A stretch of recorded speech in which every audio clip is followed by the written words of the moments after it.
Avec Karim Yayaoui. Bonsoir Karim. Bonsoir. On commence avec la Turquie où les médias sont divisés après l'apparition d'un nouvel enregistrement compromettant pour le Premier ministre Recep Tayyip Alors, Erdogan. c'est clairement la guerre des médias, en tout cas c'est ce qu'explique cet article de Libération. La guerre des écoutes fait rage dans les médias. Alors, le dernier enregistrement qu'on attribue à Erdogan sans qu'il soit authentifié, on entendrait le Premier ministre parler à son fils et lui expliquer qu'il doit refuser les 10 millions que lui propose un homme d'affaires parce que de toute façon, il finira par tenir sa promesse. Alors, en Turquie, 70% des médias télé et presse écrite sont proches du pouvoir. Alors, il y a par exemple ce journal que je vais vous laisser découvrir, qui s'appelle Sabah, qui est un journal qui est tenu par le gendre de Recep Tayyip Erdogan, qui tire à peu près à 335 000 exemplaires. Alors, dans ce journal, on n'évoque pas le contenu de cet enregistrement, mais par contre, on s'attaque à ceux qui tentent de déstabiliser le Premier ministre avec la main de l'étranger. Alors on vise directement Fethullah Gülen, celui qui était il n'y a pas si longtemps l'allié d'Erdogan, celui qui est à la tête de la confrérie Hizmet.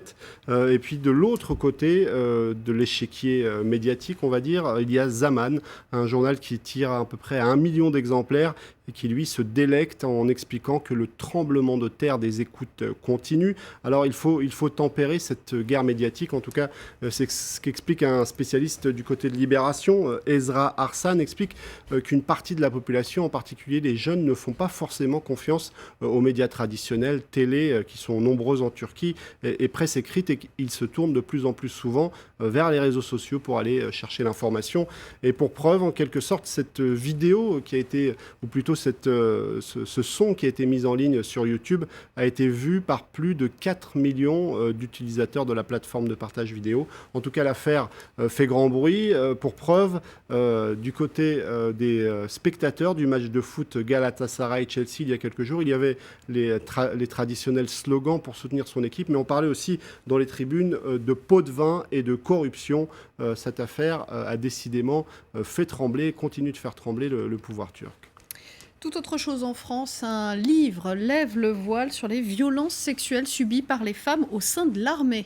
Alors on en parle dans un livre qui s'appelle La guerre invisible, signé Leila Miliano et Julia Pasquale. On découvre cette une ensemble. Alors des révélations assez impressionnantes parce que c'est vrai que du côté de la grande muette, pas grand-chose ne sort et encore moins lorsque c'est lié à des violences faites aux femmes. Alors le site du Nouvel Observateur a essayé de relayer avec quelques extraits, quelques témoignages, la difficulté que ces femmes ont à parler, tout en soulignant que l'armée française, c'est l'armée la plus féminisée d'Europe, mais lorsqu'elles tentent de parler de ce qu'elles ont subi, eh bien, ça se recroqueville, elles sont mises à l'écart, elles sont mises au banc parce qu'elles ont osé attaquer l'intégrité du corps militaire.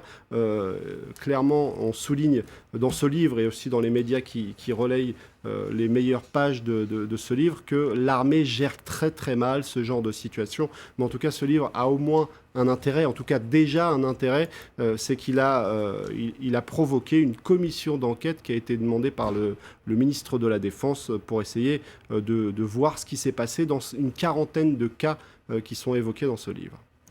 Allez, on évoque maintenant le patron de la compagnie ExxonMobil devenu l'arroseur arrosé. Alors c'est une histoire assez drôle, on en parle sur le site du Monde, notamment le patron d'ExxonMobil qui dit non au gaz de schiste, en tout cas près de chez lui, parce qu'en réalité, du côté d'ExxonMobil, on a énormément investi dans le gaz de schiste, 22,5 milliards ces derniers temps. Mais le problème, c'est que lorsqu'on fracture la roche pour aller cueillir ce gaz, eh bien, on a besoin d'installer d'énormes châteaux d'eau. Et le problème, c'est qu'il y en a un qui doit être construit à côté de la résidence du patron d'ExxonMobil. Et lui, il voit ça d'un très, très mauvais œil.